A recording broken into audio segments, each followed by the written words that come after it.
Hi, this is Michael. This story, The Wendigo, is one of the more intense ones of the season.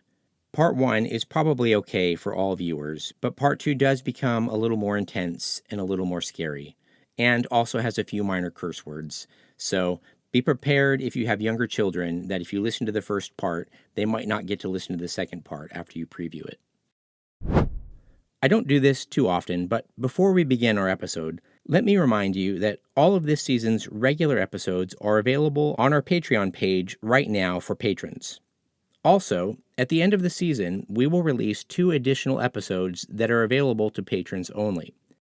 Last, we're hard at work right now preparing both the physical copy of this season's myths as well as the standalone novel-length project for this season, which will be released as an audiobook. Both of these are rewards for different tiers of our patrons. Check out our Patreon for a description of the early access and limited editions that our Tier 2 and Tier 3 patrons receive. Now, let's get into today's episode.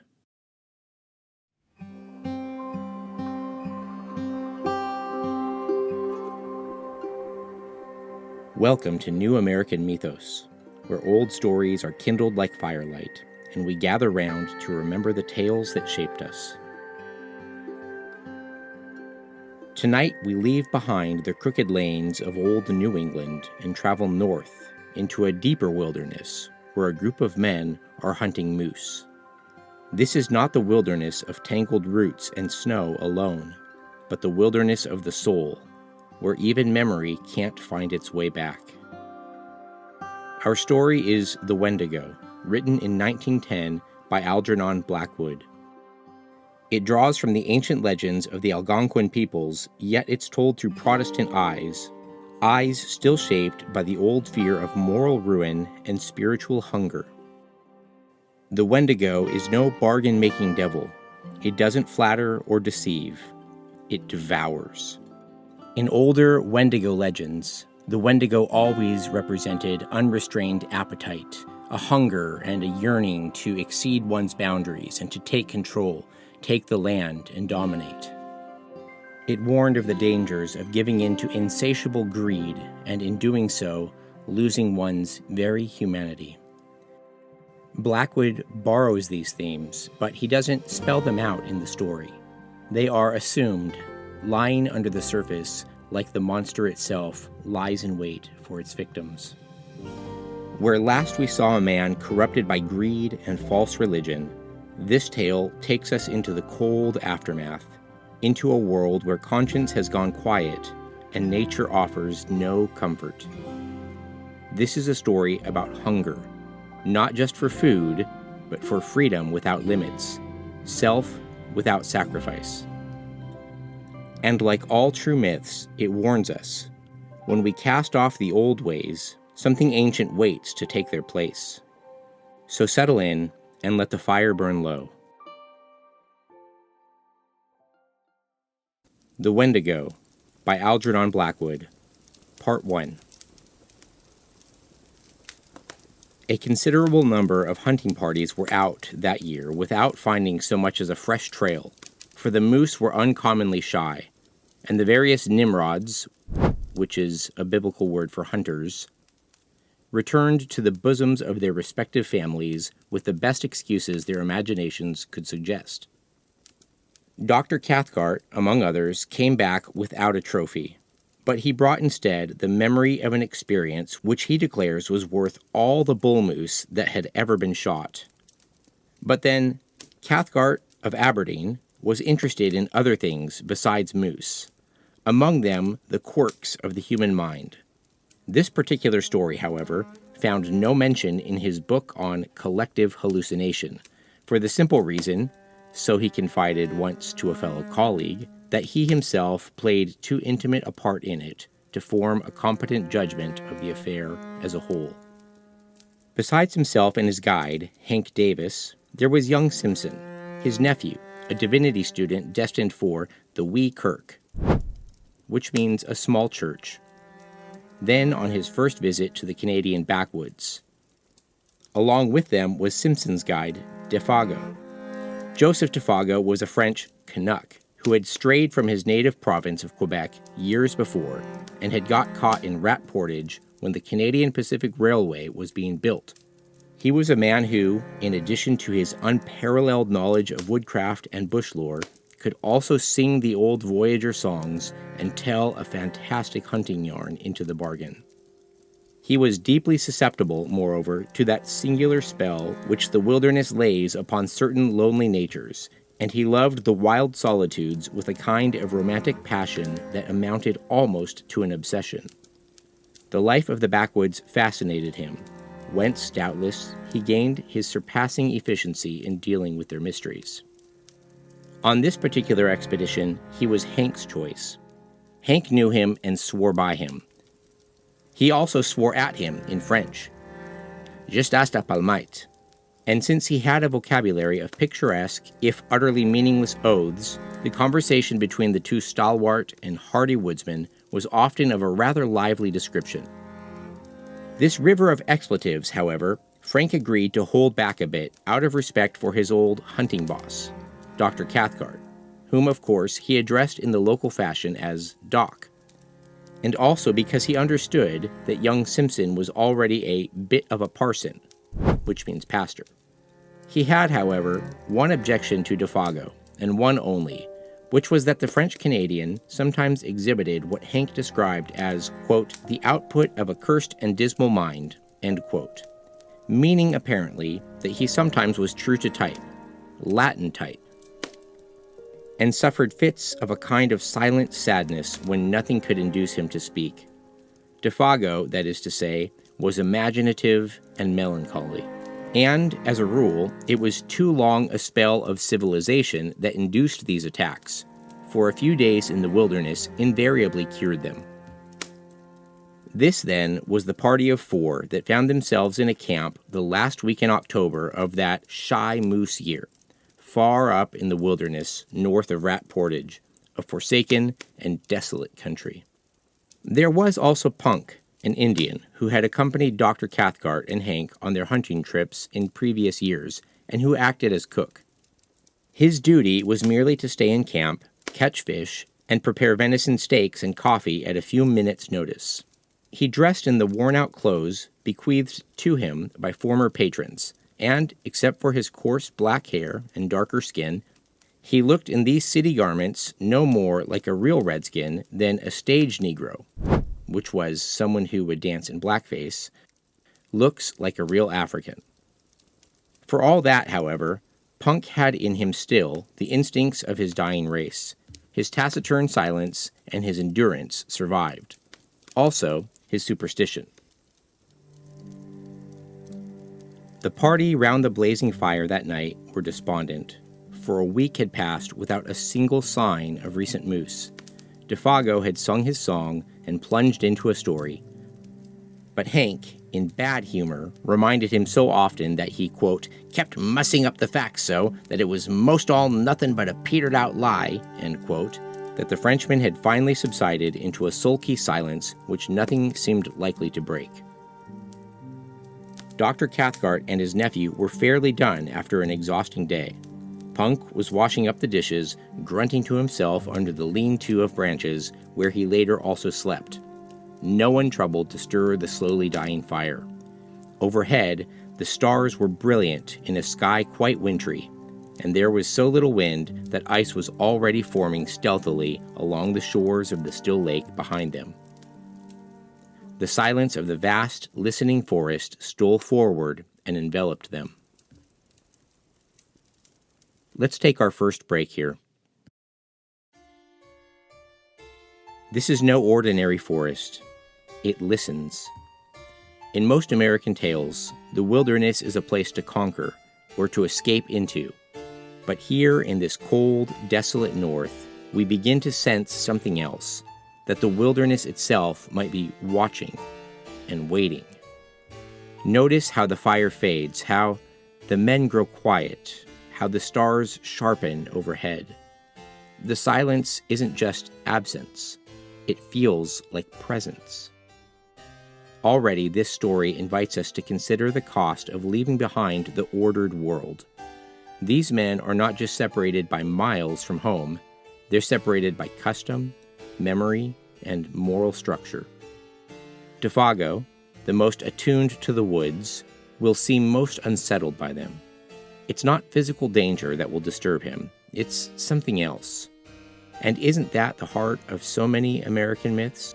Not just what's out there, but also what begins to stir within when you've been out there for too long. The silence is drawing near, and it's not empty. Let's return to the story now. As the fire died, Hank broke in suddenly with a nasal voice.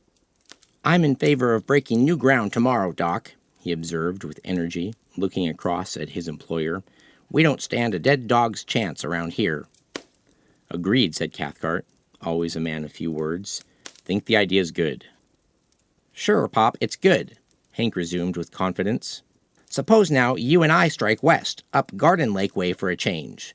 None of us has touched that quiet bit of land yet." "I'm with you."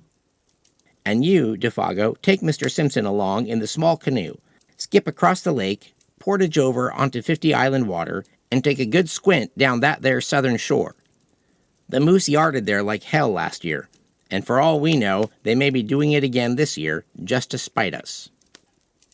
Defago, keeping his eyes on the fire, said nothing by way of reply. He was still offended, possibly, about his interrupted story. "No one's been up that way this year, and I'll lay my bottom dollar on that," Hank added with emphasis, as though he had a reason for knowing. He looked over at his partner sharply. "Better take the little silk tent and stay away a couple of nights," he concluded, as though the matter were definitely settled. For Hank was recognized as general organizer of the hunt and in charge of the party.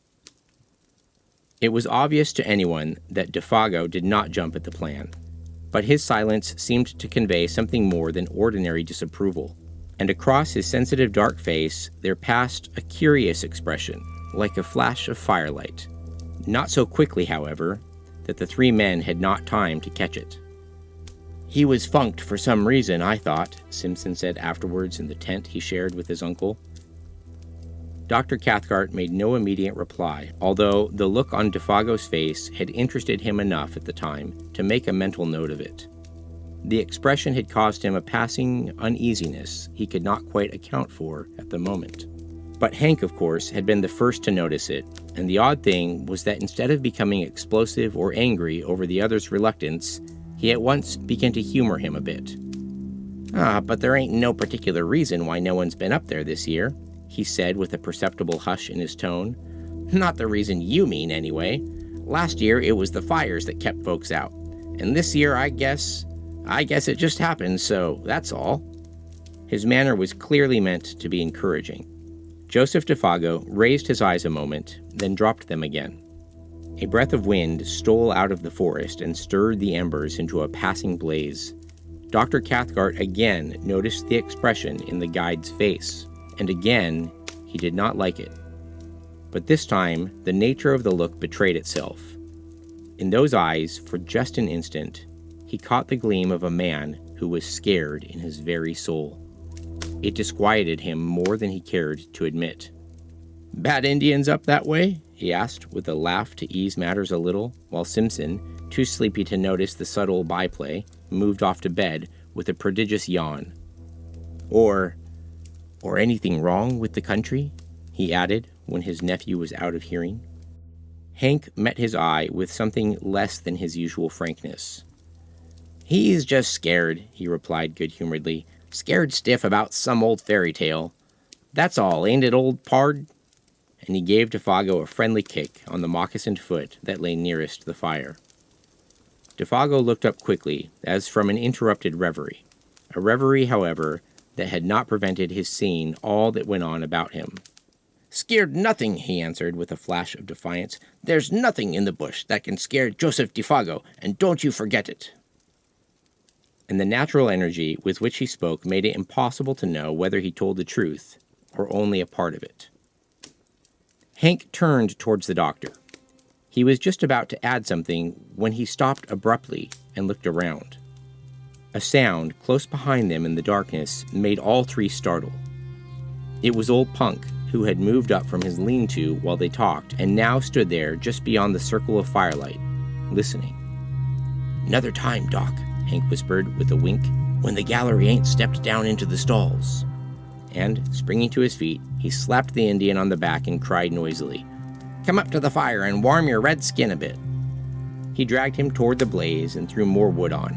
"That was a mighty good feed you gave us an hour or two ago," he continued heartily, as though to set the man's thoughts on another scent.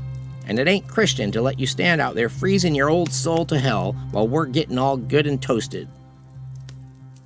Punk moved in and warmed his feet, smiling darkly at the other's volubility, which he only half understood, but saying nothing. And presently, Dr. Cathcart, seeing that further conversation was impossible, followed his nephew's example and moved off to the tent, leaving the three men smoking over the now blazing fire.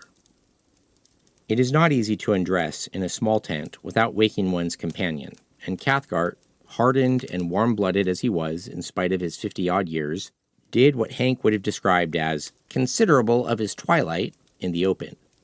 That means he undressed. He noticed during the process that Punk had meanwhile gone back to his lean-to, and that Hank and Defago were at it hammer and tongs, or rather hammer and anvil, the little French-Canadian being the anvil.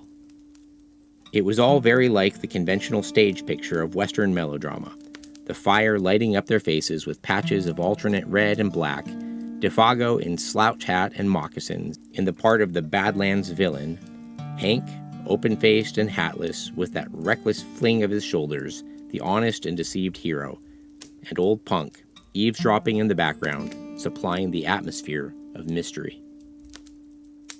The doctor smiled as he noticed the details, but at the same time, something deep within him, he hardly knew what, shrank back a little, as though an almost imperceptible breath of warning had touched the surface of his soul and was gone again before he could seize it.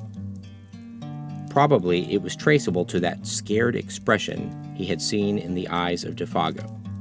Probably, for this hint of fugitive emotion from Defago escaped his usually keen analysis. Whatever the case, he had become vaguely aware that Defago might cause trouble somehow. He was not as steady as a guide as Hank, for instance. Further than that, he could not get... He watched the men a moment longer before diving into the stuffy tent where Simpson already slept soundly. Hank, he saw, was swearing like a mad African in a New York colored saloon, but it was the swearing of affection. The ridiculous oaths flew freely, now that the cause of their obstruction was asleep. Presently, Hank put his arm almost tenderly upon his comrade's shoulder, and they moved off together into the shadows where their tent stood faintly glimmering. Punk, too, a moment later, followed their example and disappeared between his musty-smelling blankets in the opposite direction. Dr. Cathcart then likewise turned in, weariness and sleep still fighting in his mind with an obscure curiosity to know what it was that had scared Defago about the country up 50 Island waterway, wondering, too, why Punk's presence had prevented the completion of what Hank had to say. Then sleep overtook him. He would know tomorrow. Hank would tell him the story while they trudged after the elusive moose. Deep silence fell about the little camp, planted there so audaciously in the jaws of the wilderness. The lake gleamed like a sheet of black glass beneath the stars. The cold air pricked. In the draughts of night that poured their silent tide from the depths of the forest, with messages from distant ridges and from lakes just beginning to freeze, there lay already the faint, bleak odors of coming winter. White men, with their dull scent, might never have divined them. The fragrance of the wood fire would have concealed from them these most electrical hints of moss and bark and hardening swamp 100 miles away. Even Hank and Defago, both subtly in league with the soul of the woods as they were, would probably have spread their delicate nostrils in vain.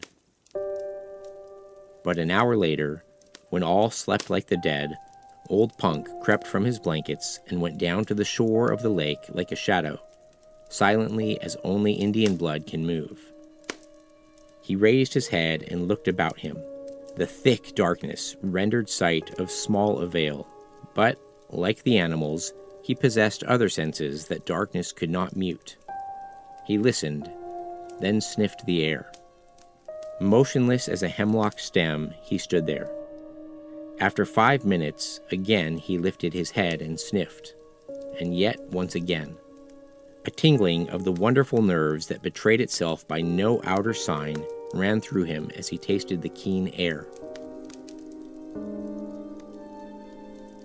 Then, merging his figure into the surrounding blackness in a way that only wild men and animals understand, he turned, still moving like a shadow, and went stealthily back to his lean-to and his bed. And soon after he slept, the change of wind that he had divined stirred gently the reflection of the stars within the lake.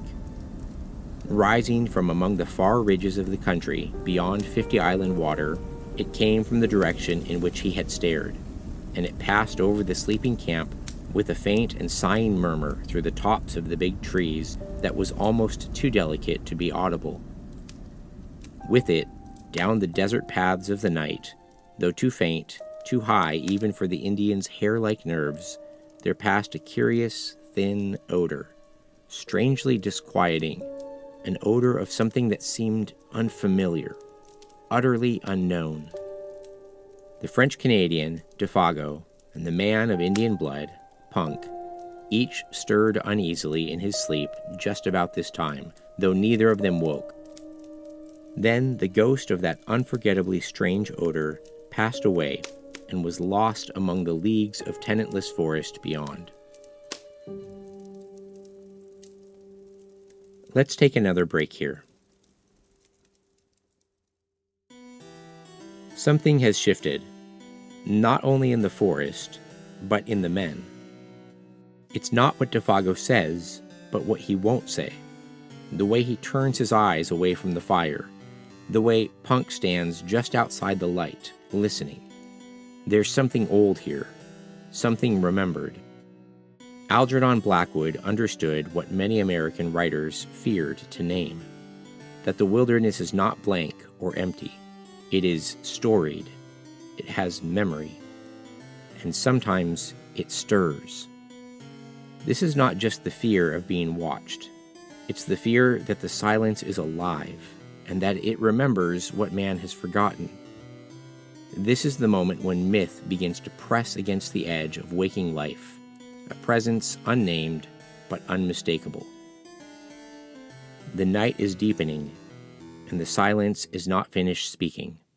Let's step back into the story now. In the morning, the camp was astir before the sun. There had been a light fall of snow during the night, and the air was sharp. Punk had done his duty early, for the odors of coffee and fried bacon reached every tent. All were in good spirits. "Wind's shifted!" cried Hank vigorously, watching Simpson and his guide already loading the small canoe. "It's across the lake, dead right for the fellers. And the snow'll make great trails. If there's any moose messing around up thar, they'll not get so much as a tail-end scent of you with the wind as it is. Good luck, Monsieur Defago," he added, facetiously giving the name its French pronunciation for once. "Bonne chance." Defago returned the good wishes, apparently in the best of spirits, the silent mood gone. Before 8 o'clock, old Punk had the camp to himself. Cathcart and Hank were far along the trail that led westward, while the canoe that carried Defago and Simpson, with silk tent and provisions for 2 days, was already a dark speck bobbing on the bosom of the lake, going due east. The wintry sharpness of the air was tempered now by a sun that topped the wooded ridges and blazed with a luxurious warmth upon the world of lake and forest below. Loons flew, skimming through the sparkling sky, and the wind lifted. Divers shook their dripping heads to the sun and popped smartly out of sight again. And as far as the eye could see, rose the leagues of endless, crowding bush, desolate in its lonely sweep and grandeur, untrodden by foot of man, and stretching its mighty and unbroken carpet right up to the frozen shores of the Hudson Bay. Simpson, who saw it all for the first time as he paddled hard in the bows of the dancing canoe, was enchanted by its austere beauty. His heart drank in the sense of freedom and great spaces, just as his lungs drank in the cool and perfumed wind. Behind him, in the stern seat, singing fragments of his native shanties, Defago steered the craft of birch bark like a thing of life, answering cheerfully all his companions' questions. Both were gay and light-hearted. On such occasions, men lose the superficial, worldly distinctions. They become human beings working together for a common end. Simpson, the employer, and Defago, the employed, among these primitive forces were simply two men, the guider and the guided.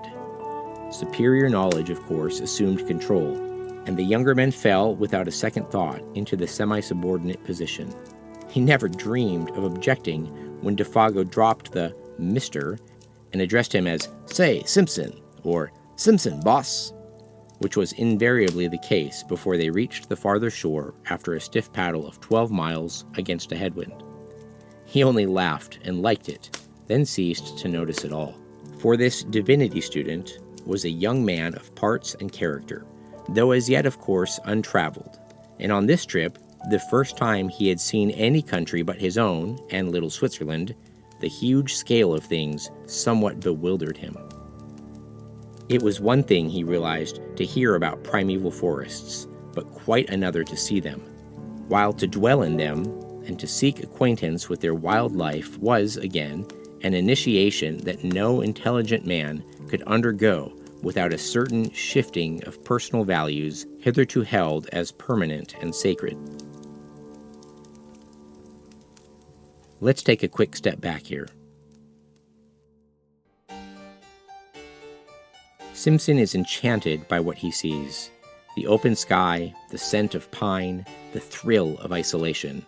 It all feels vast and promising, like something made just for him. But wonder has a twin called illusion. And out here, it's easy to forget how thin the line is between mastery and presumption. Simpson believes, like many before him, that man can mark the trees, carry the right rifle, and remain in control, that civilization is only a few blazes away. But the Wendigo myth tells us otherwise. It's not a tale about conquering the wild. It's about what happens when the wild begins to conquer you. American stories often praise boldness, exploration, the man who steps beyond the edge. But this story warns us, beyond the edge, something else is waiting. And when you lose humility, the wilderness remembers how to humble you. Let's return to the story now. The fire's still lit, but something unseen has stepped a little closer.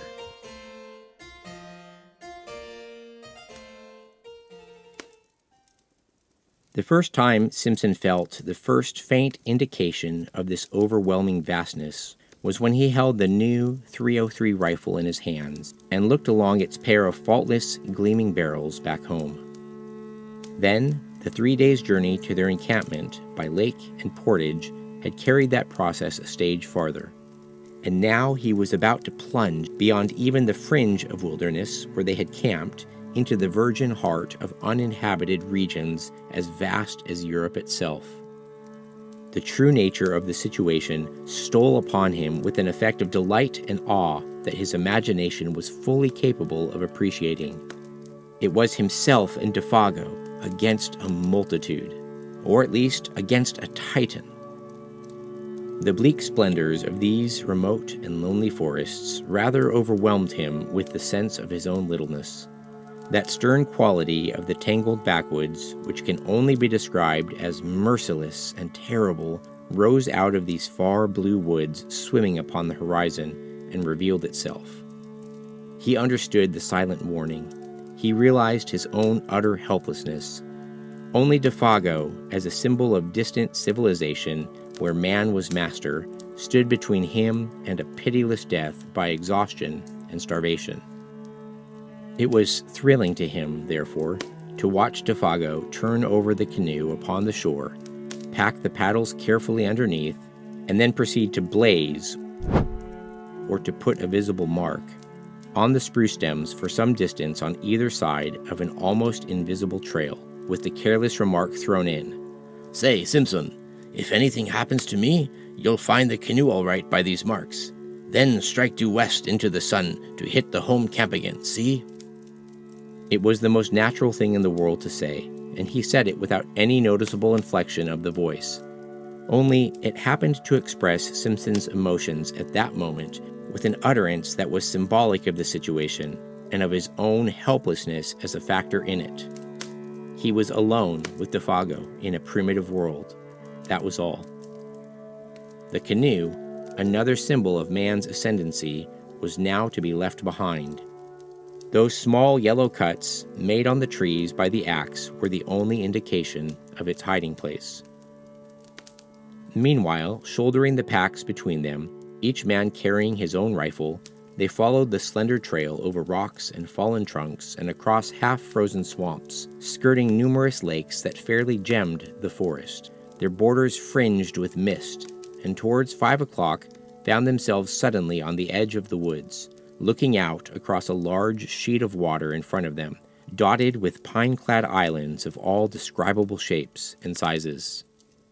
"50 island water," announced Defago wearily, "and the sun just going to dip his bald old head into it," he added with unconscious poetry, and immediately they set about pitching camp for the night. In a very few minutes, under those skillful hands that never made a movement too much or a movement too little, the silk tent stood taut and cozy, the beds of balsam branches ready laid, and a brisk cooking fire burned with the minimum of smoke. While the young Scotsman, Simpson, cleaned the fish they had caught trolling behind the canoe, Defago guessed he would just as soon take a turn through the bush for indications of moose. "I may come across a trunk where they have been, and rubbed horns," he said as he moved off, "or feeding on the last of the maple leaves," and he was gone. His small figure melted away like a shadow in the dusk, while Simpson noted with a kind of admiration how easily the forest absorbed him into herself.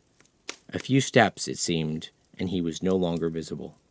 Yet there was little underbrush hereabouts. The trees stood somewhat apart, well spaced, and in the clearings grew silver birch and maple, spear-like and slender, against the immense stems of spruce and hemlock. But for the occasional prostrate monster trees, and the boulders of gray rock that thrust uncouth shoulders here and there out of the ground, it might well have been a bit of park in the old country. Almost one might have seen in it the hand of man. A little to the right, however, began the great burnt section, miles in extent, proclaiming its real character, brûlé as it is called, where the fires of the previous year had raged for weeks, and the blackened stumps now rose gaunt and ugly, bereft of branches, like giant match heads stuck into the ground, savage and desolate beyond words. The perfume of charcoal and rain-soaked ashes still hung faintly about it. The dusk rapidly deepened, the glades grew dark, the crackling of the fire and the wash of little waves along the rocky lake shore were the only sounds audible. The wind had dropped with the sun, and in all that vast world of branches, nothing stirred. Any moment, it seemed, the woodland gods, who are to be worshipped in silence and loneliness, might stretch their mighty and terrific outlines among the trees. In front, through doorways pillared by huge, straight stems, lay the stretch of 50 Island water, a crescent-shaped lake some 15 miles from tip to tip, and perhaps 5 miles across where they were camped. A sky of rose and saffron, more clear than any atmosphere Simpson had ever known, still dropped its pale, streaming fires across the waves, where the islands, 100 surely, rather than 50, floated like the ferry boats of some enchanted fleet. Fringed with pines, whose crests fingered, most delicately, the sky, they almost seemed to move upwards as the light faded, about to weigh anchor and navigate the pathways of the heavens instead of the currents of their native and desolate lake, and strips of colored cloud, like flaunting banners, signaled their departure to the stars. The beauty of the scene was strangely uplifting. Simpson smoked the fish and burnt his fingers into the bargain in his efforts to enjoy it, and at the same time to tend the frying pan and the fire. Yet ever at the back of his thoughts lay that other aspect of the wilderness, the indifference to human life, the merciless spirit of desolation which took no note of man. The sense of his utter loneliness, now that even Defago had gone, came close as he looked about him and listened for the sound of his companions' returning footsteps. There was pleasure in the sensation, yet with it a perfectly comprehensible alarm, and instinctively the thought stirred in him, what should I or could I do if anything happened and he did not come back? But Defago did come back, and they enjoyed their well-earned supper, eating untold quantities of fish and drinking black tea strong enough to kill men who had not covered 30 miles of hard going, eating little on the way. And when it was over, they smoked and told stories round the blazing fire, laughing, stretching weary limbs, and discussing plans for the morrow. Defago was in excellent spirits, though disappointed at having no signs of moose to report. But it was dark, and he had not gone far. De Brulé, too, was bad. His clothes and hands were smeared with charcoal and ash. Simpson, watching him, realized with renewed vividness their position, alone together in the wilderness. Defago, he said presently, these woods, you know, are a bit too big to feel quite at home in, to feel comfortable in, I mean, eh? He merely gave expression to the mood of the moment. He was hardly prepared for the earnestness, the solemnity even, with which the guide took him up. You've 'it it right, Simpson boss, he replied, fixing his searching brown eyes on his face. And that's the truth, sure. There's no end to 'em, no end at all. Then he added in a lowered tone, as if to himself, there's lots who found that out, and gone plumb to pieces. But the man's gravity of manner was not quite to the other's liking. It was a little too suggestive for this scenery and setting. He was sorry he had broached the subject. He remembered suddenly how his uncle had told him that men were sometimes stricken with a strange fever in the wilderness, when the seduction of the uninhabited wastes caught them so fiercely that they went forth, half fascinated, half deluded, to their death. And he had a shrewd idea that his companion held something in sympathy with that queer type. He led the conversation on to other topics, on to Hank and the doctor, for instance, and the natural rivalry as to who should get the first sight of moose. If they went due west, observed Defago carelessly, there's 60 miles between us now, with old Punk at halfway house eating himself full to busting with fish and coffee. They laughed together over the picture, but the casual mention of those 60 miles again made Simpson realize the immense scale of this land where they hunted. 60 miles was a mere step, 200 little more than a step. Stories of lost hunters rose persistently before his memory, the passion and mystery of homeless and wandering men, seduced by the beauty of great forests, swept his soul in a way too vivid to be quite pleasant. He wondered vaguely whether it was the mood of his companion that invited this unwelcome suggestion with such persistence. "Sing us a song, Defago, if you're not too tired," he asked. "One of those old Voyager songs you sang the other night." He handed his tobacco pouch to the guide and then filled his own pipe, while the Canadian sent his light voice across the lake in one of those plaintive, almost melancholy shanties with which lumbermen and trappers lessen the burden of their labor.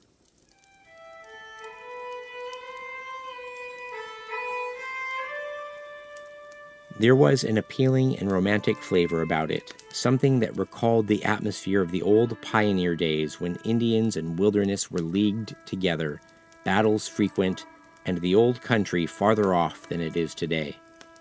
The sound traveled pleasantly over the water, but the forest at their backs seemed to swallow it down with a single gulp that permitted neither echo nor resonance. It was in the middle of the third verse that Simpson noticed something unusual, something that brought his thoughts back with a rush from faraway scenes. A curious change had come into Defago's voice. Even before he knew what it was, uneasiness caught him, and, looking quickly, he saw that Defago, though still singing, was peering about him into the bush, as though he heard or saw something. His voice grew fainter, dropped to a hush, then ceased altogether. The same instant, with a movement alarmingly alert, he started to his feet and stood upright, sniffing the air. Like a dog scenting game, he drew the air into his nostrils in short, sharp breaths, turning quickly as he did so in all directions, and finally pointing down the lakeshore, eastwards. It was a performance unpleasantly suggestive and, at the same time, singularly dramatic. Simpson's heart fluttered disagreeably as he watched it. "Lord, man, how you made me jump!" he exclaimed. On his feet beside him the same instant, and peering over his shoulder into the sea of darkness, "What's up? Are you frightened?" Even before the question was out of his mouth, he knew it was foolish, for any man with a pair of eyes in his head could see that the Canadian had turned white down to his very gills. Not even sunburn and the glare of fire could hide that. The student felt himself trembling a little, weakish in the knees. "What's up?" he repeated quickly. "Do you smell moose? Or anything queer? Anything wrong?" He lowered his voice instinctively. The forest pressed around them with its encircling wall. The nearer tree stems gleamed like bronze in the firelight. Beyond that, blackness, and so far as he could tell, a silence of death. Just behind them, a passing puff of wind lifted a single leaf, looked at it, then laid it softly down again without disturbing the rest of the flock. It seemed as if a million invisible causes had combined just to produce that single visible effect. Other life pulsed about them and was gone. Defago turned abruptly. The pale hue of his face had turned to a dirty gray. "I never said I heard or smelt nothing," he said slowly and emphatically, in an oddly altered voice that conveyed somehow a touch of defiance. "I was only taking a look around, so to speak. It's always a mistake to be too previous with your questions."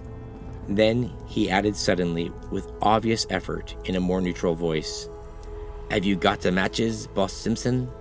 and proceeded to light the pipe he had filled just before he began to sing. Without speaking another word, they sat down again by the fire, Defago changing his side so that he could face the direction the wind came from. And even a newcomer could tell that Defago had changed his position in order to hear and smell all there was to be heard and smelt. And since he now faced the lake with his back to the trees, it was evidently nothing in the forest that had sent so strange and sudden a warning to his marvelously trained nerves. "Guess now I don't feel like singing any," he explained presently of his own accord. "That song kind of brings back memories that's troublesome to me. I never ought to have begun it.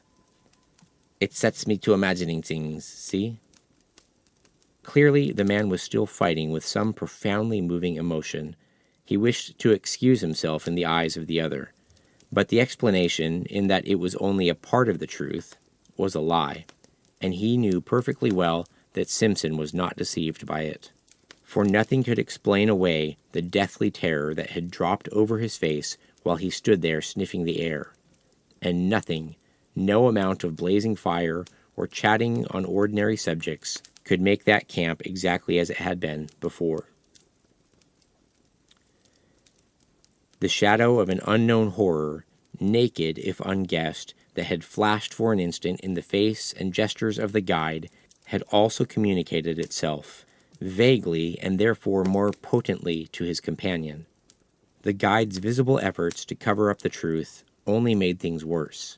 Moreover, to add to the younger man's easiness was the difficulty, nay, the impossibility, he felt in asking questions, and also his complete ignorance as to the cause. Indians, wild animals, forest fires, all these, he knew, were wholly out of the question. His imagination searched vigorously, but in vain.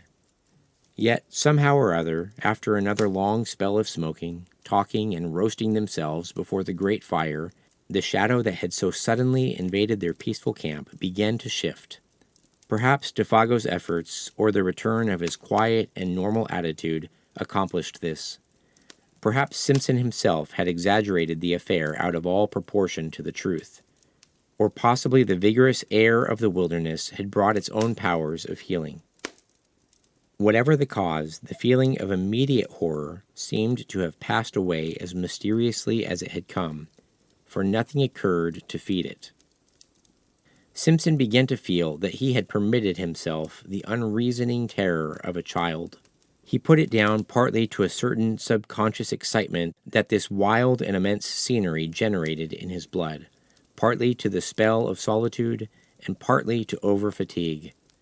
That pallor in the guide's face was, of course, uncommonly hard to explain, yet it might have been due in some way to an effect of firelight, or his own imagination. He gave it the benefit of the doubt. He was a Scotsman. When a sudden and unusual emotion has disappeared, the mind always finds a dozen ways of explaining away its causes. Simpson lit a last pipe and tried to laugh to himself.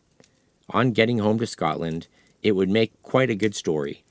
He did not realize that his laughter was a sign that the terror still lurked in the recesses of his soul. That, in fact, it was merely one of the conventional signs by which a man, seriously alarmed, tries to persuade himself that he is not so. Defago, however, heard that low laughter and looked up with surprise on his face. The two men stood side by side, kicking the embers about before going to bed. It was 10 o'clock, a late hour for hunters to be still awake. "What's tickling ye?" he asked in his ordinary tone, yet gravely. I was thinking of our little toy woods at home." Just at that moment, stammered Simpson, coming back to what really dominated his mind and startled by the question, "and comparing them to all this," and he swept his arm round to indicate the bush. A pause followed in which neither of them said anything. "All's the same, I wouldn't laugh about it if I was you," Defago added, looking over Simpson's shoulder into the shadows. "There's places in there nobody won't never see into. Nobody knows what lives in there either." Too big? Too far off? The suggestion in the guide's manner was immense and horrible. Defago nodded. The expression on his face was dark. He, too, felt uneasy. The younger man understood that in a hinterland of this size, there might well be depths of wood that would never in the life of the world be known or trodden. The thought was not exactly the sort to be welcomed. In a loud voice, cheerfully, he suggested that it was time for bed. But the guide lingered, tinkering with the fire, arranging the stones needlessly, doing a dozen things that did not really need doing. Evidently, there was something he wanted to say, yet found it difficult to get at. "Say, Boss Simpson," he began suddenly as the last showers of sparks went up into the air. You don't smell nothing, do you? Nothing particular, I mean?" The commonplace question, Simpson realized, veiled a dreadfully serious thought in his mind. A shiver ran down his back. "Nothing but burning wood," he replied firmly, kicking again at the embers. The sound of his own foot made him start. "And all the evening you ain't smelt nothing?" persisted the guide, peering at him through the gloom. "Nothing extraordinary and different to anything else you ever smelt before?" No, man, nothing at all," he replied aggressively, half angrily. Defago's face cleared. "That's good," he exclaimed with evident relief. "That's good to hear." "Have you?" asked Simpson sharply, and the same instant regretted the question. The Canadian came closer in the darkness. He shook his head. "I guess not," he said, though without overwhelming conviction. "It must have been just that song of mine that did it. It's the song they sing in lumber camps and God-forsaken places like that, when they're scared the Wendigos somewhere around, doing a bit of swift traveling." "And what's the Wendigo, pray?" Simon asked quickly, irritated because again he could not prevent that sudden shiver of the nerves. He knew that he was close upon the man's terror, and the cause of it, yet a rushing, passionate curiosity overcame his better judgment, and his fear. Defago turned swiftly, and looked at him as though he were suddenly about to shriek. His eyes shone, but his mouth was wide open. Yet all he said, or whispered rather, for his voice sank very low, was, "It's nothing but what those lousy fellers believe when they've been hitting the bottle too long. A sort of great animal that lives up yonder." He jerked his head northwards. "Quick as lightning in its tracks, and bigger than anything else in the bush. Ain't supposed to be very good to look at, that's all." "A backward superstition," began Simpson, moving hastily toward the tent in order to shake off the hand of the guide that clutched his arm. Come, hurry up for God's sake, and get the lantern going. It's time we were in bed and asleep, if we're going to be up with the sun tomorrow." The guide was close on his heels. "I'm coming," he answered out of the darkness. "I'm coming." And after a slight delay, he appeared with the lantern and hung it from a nail in the front pole of the tent. The shadows of 100 trees shifted their paces quickly as he did, and when he stumbled over the rope, diving swiftly inside, the whole tent trembled as though a gust of wind had struck it.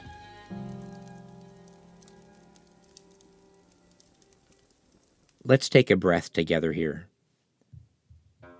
This is the turning point. Defago names the fear, but only barely.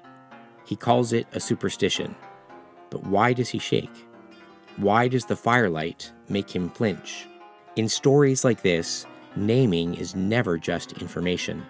It's invitation, a threshold crossed. And now the story begins to ask us as well, quietly but unmistakably, what happens when a man's hunger outruns his soul? And what happens when we ignore this hunger? Or worse, feed it?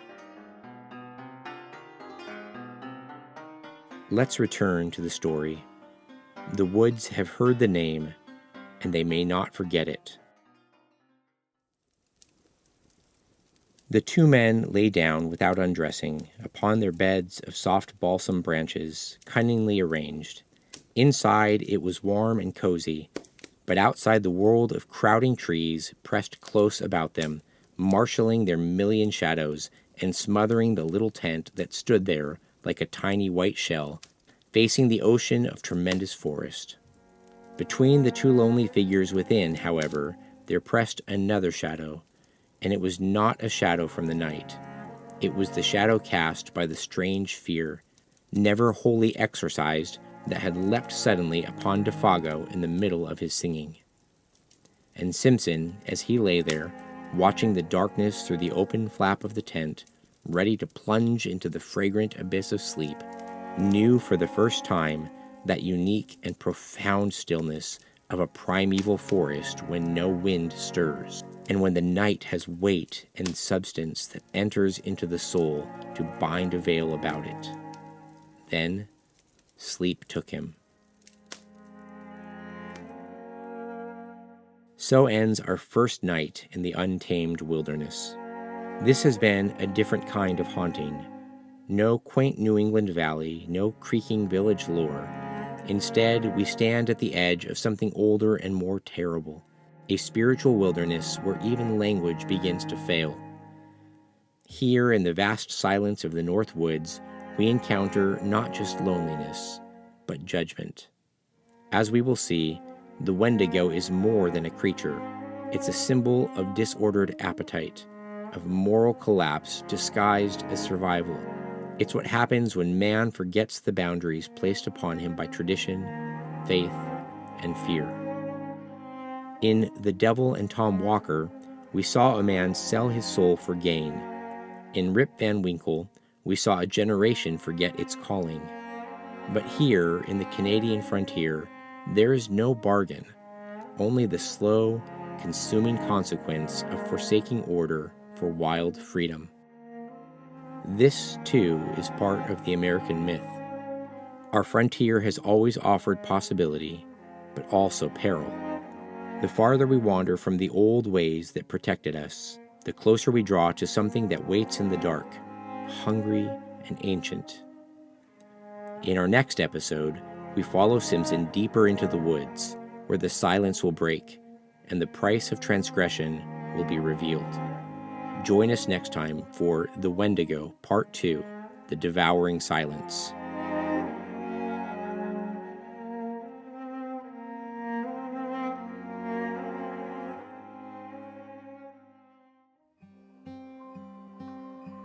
Thank you for listening to New American Mythos. If these stories have stirred something in you, one of the best ways to support the show is by joining our community on Patreon. At the first tier, you'll receive early access to all episodes, plus 2 exclusive bonus episodes when the season concludes. By the way, for those of you listening as the episodes are coming out in real time, those bonus episodes will be available on November 19th. At the second Patreon level, you'll get a special gift in December, a free copy of this season's separate audiobook project, our modernized recording of Washington Irving's Old Christmas. And for our top-tier patrons, you'll receive a limited edition signed copy of the bound collection of Season 1 Myths, a tangible piece of the world we're building together. A non-limited edition of this book will be available around December 15th for regular listeners to purchase. One of the reasons you'll want a printed copy of these myths is that we've put a lot of work into footnotes that will explain a lot of the history and terms in these old stories. Your support really does keep the lantern lit and ensures that these myths and legends can speak anew. Thank you for walking this road with us.